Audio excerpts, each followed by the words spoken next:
જંબુસર તાલુકાના ઉમરા ગામે છેલ્લા ઘણા સમયથી વીજ પુરવઠાના ધાંધલાને લઈને આજરોજ જંબુસર તાલુકાના ઉમરા ગામના રહીશો તેમજ ખેડૂતો દ્વારા ડીજીવીસીએલ ઓફિસ ખાતે રજૂઆત કરાઈ। ઉલ્લેખનીય છે કે 12 થી 15 વખત લેખિત અને મૌખિકમાં રજૂઆત કર્યા હોવા છતાંય કોઈપણ પ્રકારનું નિરાકરણ નહીં આવવાના કારણે ગ્રામજનો દ્વારા આજરોજ ડીજીવીસીએલ ઓફિસ ખાતે ધામો કરાયો હતો, જેમાં રજૂઆત કરવામાં આવી હતી કે રહેણાંક વિસ્તાર તેમજ ખેતીના કનેક્શનોમાં વીજ પુરવઠો નહીં મળવાના કારણે ખેડૂતોને ભારે નુકસાન વેઠવાનો વારો આવ્યો છે। જ્યારે ઉલ્લેખનીય છે કે કમોસમી વરસાદે સમગ્ર ગુજરાતના ખેડૂતોને ક્યાંક ને ક્યાંક નુકસાનીમાં નાખ્યા છે, ત્યારે ડીજીવીસીએલના વીજ કનેક્શનના પુરવઠા નહીં મળવાના કારણે પણ ખેડૂતો ત્રાહિમામ ફૂંકાર્યા છે। ત્યારે જંબુસર તાલુકાના ઉમરા ગામના ખેડૂતો દ્વારા આજરોજ ડીજીવીસીએલ ઓફિસ ખાતે ધારદાર રજૂઆત કરવામાં આવી। વહેલી તકે આનું નિરાકરણ આવે તે અંગેની રજૂઆત કરાઈ હતી। કેમેરામેન શિવપ્રસાદ જાંબુ સાથે જપન શાહ, જંબુસર। મારું નામ ધર્મેશભાઈ ભીખાભાઈ પટેલ છે, ઉમરા ગામનો રહેવાસી છું।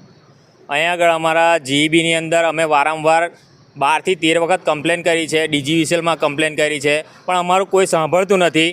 અમે કમ્પ્લેન કરીએ છીએ ત્યારે ડાયરેક્ટ એવો મેસેજ આવી જાય છે કે તમારું કમ્પ્લેનનું સમાધાન આવી ગયું છે। અમારા ગામની અંદર અત્યારે 24 કલાકનો વીજ કાપ છે, એ 24 કલાકની અંદરથી ભાગ્યે 4 થી 5 કલાક લાઇટ રહેતી છે। અમે અહીંયા આગળ રજૂઆત કરવા આવ્યા છે તો અહીંયા આગળ કોઈ સાંભળવાવાળું છે નહીં જીઈબીની અંદર, અને બિલો જ્યારે ફાળવાના હોય ત્યારે ફટાફટ ફાળી લે છે અને મીટર કાપવાના ફટાફટ કાપી લે છે। સેવા આપવામાં કોઈ આગળ એ નથી, અહીંયા અધિકારીઓ અત્યારે કોઈ હાજર છે નહીં।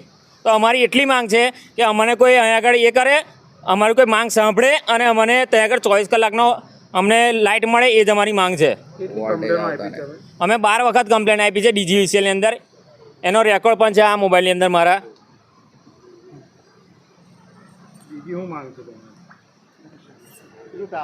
અમારે જે ગામની અંદર ટાવર નાખ્યો છે બરાબર, એને ગામના ટીસી અંદરથી નાખ્યો છે, અને ગામને અત્યારે એવું કહે છે કે તમારો લોડ છે, લોડ વધારો। એ ગામના ટીસીની અંદરથી તમે ટાવરનો લોડ વધારી લીધો તો ગામનો લોડ કઈ જશે પછી, અને એવું કહે છે કે તમારા ગામનો લોડ વધી ગયો છે, પૂરતા વોલ્ટેજ નથી મળતા, એના લીધે અમારું લાઇટ બિલ વધારે આવે।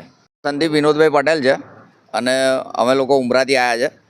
અમારે ત્યાં એજી કનેક્શનો ઘણા બધા છે, અને આ લોકો જરીક પવન આવે ને એટલે એજી બંધ કરી દે અને પછી બહાનું કાઢે કે ભાઈ અમારે ઘરોની જે વીજળી છે એ આપવાની હોય છે ફર્સ્ટ પ્રાયોરિટી, એ તો આપો જ, પણ એજી બીજા દાડે ત્રીજા દાડે તો ચાલુ થવું જોઈએ ને। 15-20 દિવસ થઈ જાય તો પણ આ લોકો ચાલુ કરતા નહીં, અને પછી એવું કહે છે કે અમે 24 કલાક સિંગલ ફેઝ એક આલીએ છીએ અને 3 ફેઝ 8 કલાકની જગ્યાએ અત્યારે 12 કલાક મોદી સાહેબે કર્યા છે।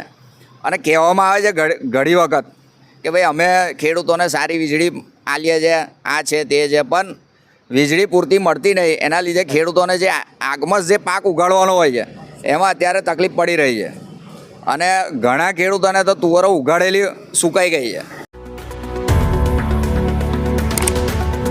Subscribe now and press the bell icon.